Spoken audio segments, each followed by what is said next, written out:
I really love that you're tackling the idea of the player side of improving.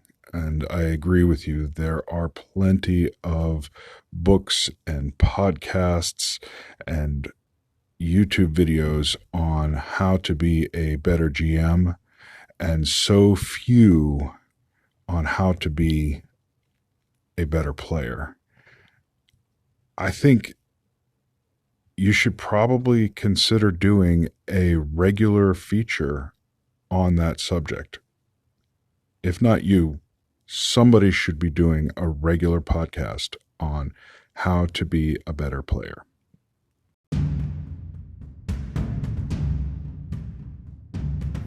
Hello, I'm Colin Green and you are listening to Spike Bit, episode 160. So, loyal listener, you may well be wondering what Mr. Frank Turfler is talking about there. And yes, let me give you some of the background thinking. Here's a segment I recorded in the van yesterday in preparation for this episode. Hello folks, I'm on the road again. It's Spike Pit on the road with his thoughts and ramblings. I've been gardening, and as you know, if you're a regular listener, I get a good chance to think about stuff. Been catching up on podcasts, and it's just occurred to me, and I don't know why this hasn't hit me sooner, but I spend way more time playing games than running games. That hasn't always been the case, but I put it mostly down to the fact that I only really get to play in one scheduled face-to-face game a week. Sometimes I get to run some stuff with Sonny, but that's on an ad hoc basis. And in the face-to-face game, I've just finished a block of 12 sessions, and 4 of our group run games. So there's going to be probably in the order of 9 to 10 months, maybe more, before I get to run again. And that's if it all goes according to plan. So let's just say I maybe run 12 sessions a year. And when you actually think about that's quite staggering. And I thought to myself, I spend a lot of time thinking about GMing, reading rule systems, thinking about adventures, and all that kind of what you might think of as GM stuff. How much thought am I putting towards playing? Now, this isn't the first time I've talked about sort of player technique and stuff, and this is not about me saying I'm a great player or anything like that. What this is saying about is I think I need to put more of my time, my hobby time, my time reading and stuff like that, and my brain time towards improving my game as a player. I think, and I've said it before, this is a neglected area of discussion. Not saying it doesn't get talked about, but you've only got to listen to a few podcasts and things like that, and it's really, the majority of it is GM advice. So what am I going to do? Well, I'm going to try to address this by looking at the games I'm involved with, and in my last episode I mentioned there's quite a few, so I might play 4 to 5 sessions a week as a player, each of them, averaging at about 3 hours. And what I want to do is I'm going to itemise those games. I'm going to get all my character sheets together. First of all, keep some better records.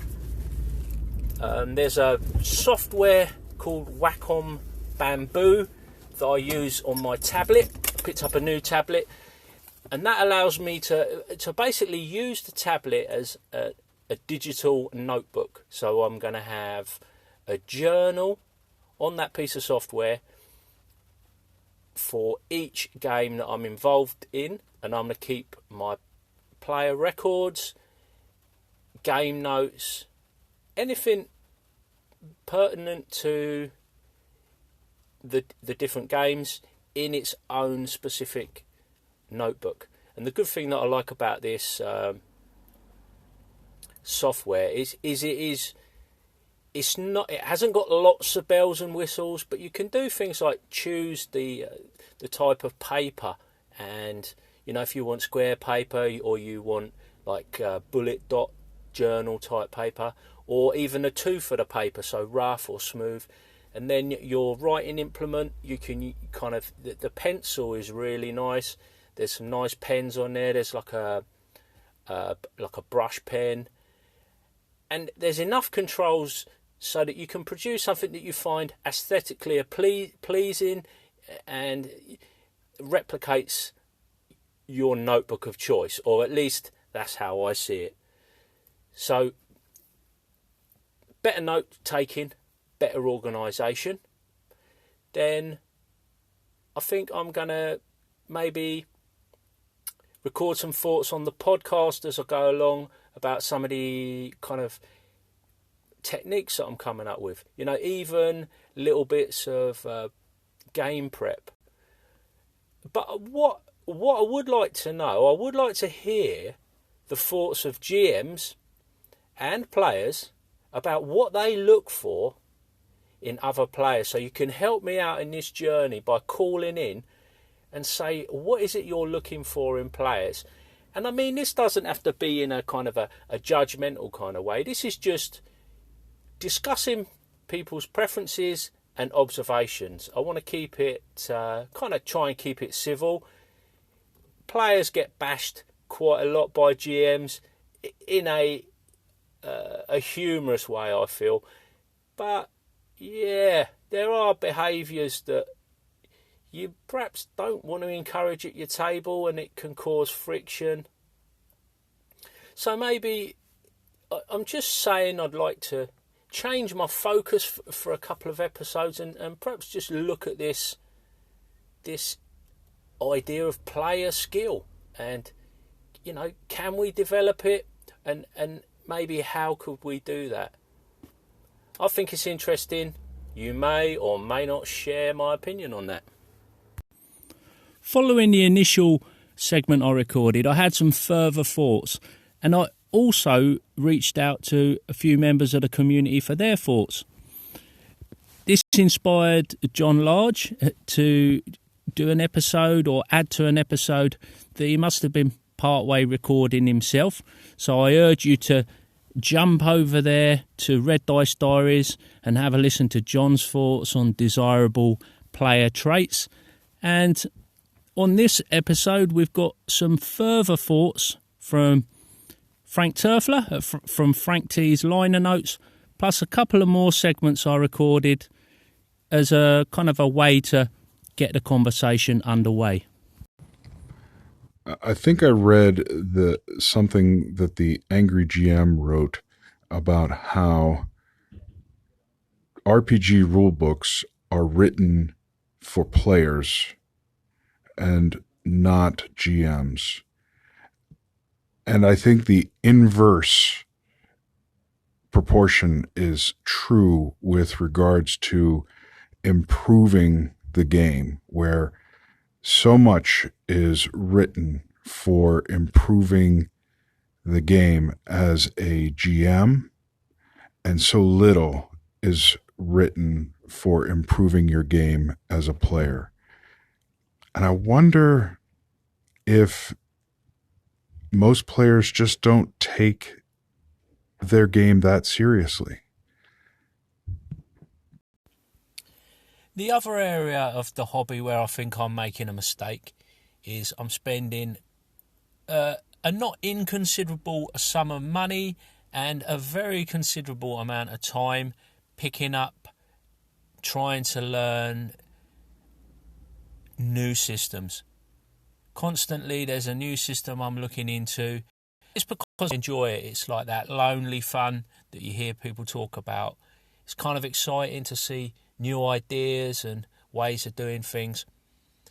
But if I'm looking for some sort of a value from something, I don't think I'm really getting maximum value out of what, considering what I'm putting in. I think if I adjust my sights and read the books I need to read, then everyone will benefit. And the reason I say everyone is because the books I think I should be reading are the rule books for the games I'm playing in. Now, I'm cutting myself a little bit of slack here. I'm going to give you 2 examples. The One Ring RPG and Astonishing Swordsmen and Sorcerers of Hyperborea. Both of those rule books I have made forays into and got a bit intimidated and come away from them because something else come along that got my attention, and it was easier to jump into that than tackle these. I believe part of the problem is that both of those rule books are for systems that I never really have had any intention to run. And I didn't know that I would end up becoming quite so invested in them. In particular, Ash. I'm playing a weekly session of Ash.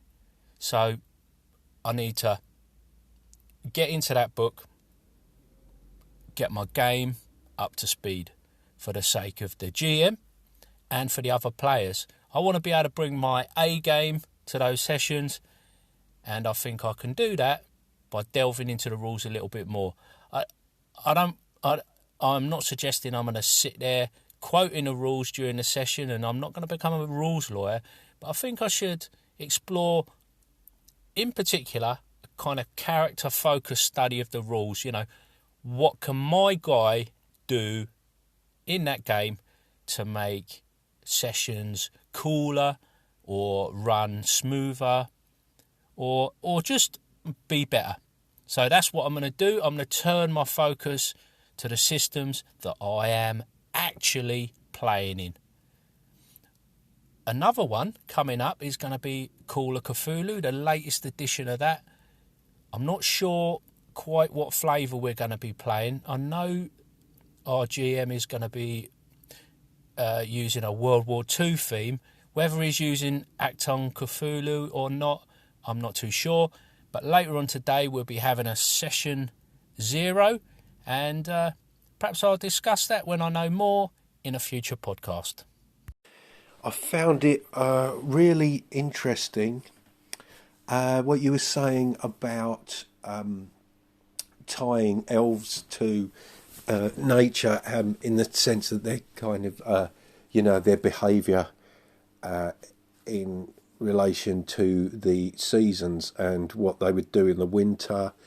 I love that idea of them kind of almost going into hibernation, maybe, gathering together and just sort of maybe going to some kind of like monastic retreat, maybe not even discussing anything, but just kind of being there in a meditative state together and kind of conserving their energies through the winter. But I really like that idea.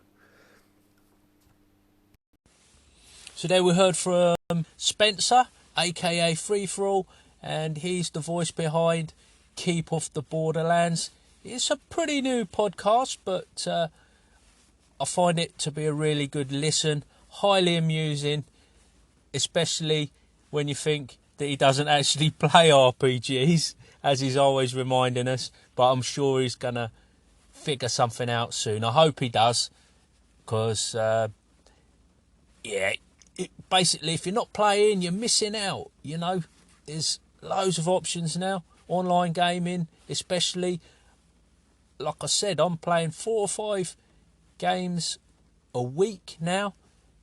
Before, once a week if I was lucky, once a fortnight maybe. I mean, I'm playing way more now than I did when I was a kid. How good is that? A second childhood, you could say. This calling, I've put in this episode because it highlights very well the sort of thing I'm talking about raising my game. I was trying to come up with some ideas for my elven character, Orofin, in Arlen Walker's game of The One Ring. And I had these ideas, but when it actually came to it, I don't think I really brought them to bear. I think I could have done more with these ideas if I'd have focused on it a little bit more. Or I don't know exactly. I mean, this is why I'm going to direct a little bit more of my energy towards my playing for this very reason. And thanks for the call in, Spencer. Glad you like the ideas. It's just a shame I couldn't have got them to come out in the actual session a bit more. Hey, Colin. I really enjoyed what you said about gaming with your kids. You know, I was thinking about it, and one of my sons was really into it, and the other one really wasn't. It just wasn't his thing. It kind of isn't his thing even now. He loves video games, but role-playing games and things I don't think interest him. But my younger son, you know, I was thinking about when he was really young, we used to do this meditation with him. I'll have to look up the names of the books. I should have done that before I commented. But the meditation was even a kind of a game where it was all fantasy, and you would have them picture like looking up at the sky and seeing a star that was shining just for them, and have them feel its light on their skin. Pulling a Jackson. Which was really one group at a time. And then you would have them visualize crossing some kind of expanse, and we would switch up what it was. Sometimes it was an ocean, sometimes it was a field, everything in between. And then they would come to a gate, and then on the other side of the gate, then. And there were some guided ones. I want to say they had 3 books in that series.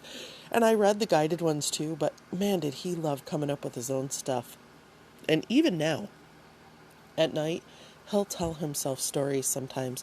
I mean, for a couple hours before he actually falls asleep. And character generation is definitely one of his favorite things. He likes to play the games. He's not as interested in developing the story around the game, oddly, but he loves to tell stories. Thanks for the call in, Lieren. I'm glad you enjoyed the episode with Sonny.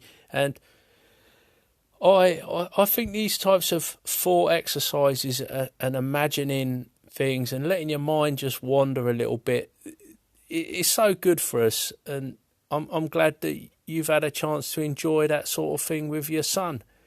I mean, the theme of this episode is really bringing on player skill.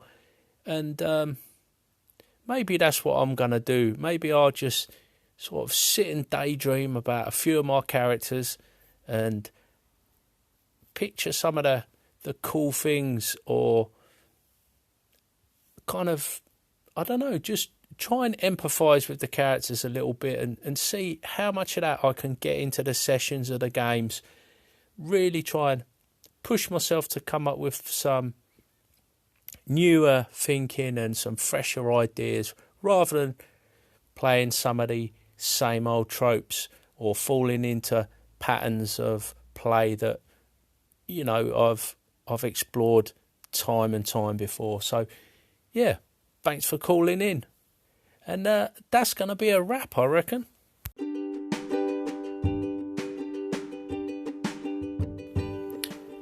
A big thanks to Lieren and Spencer for calling in, and an especially big thanks to Frank for responding to the call for help on this episode, getting a few ideas flowing and bringing a different voice to the recordings. Also, thank you to my patrons over at Spike Pit Patreon, the pit crew keeping me going and growing. And last but not least, big thanks to you, the listener, for taking a bit of time out of your day to listen to old Spike Pit. Hope you've enjoyed the episode. Take care, and I'll catch you later.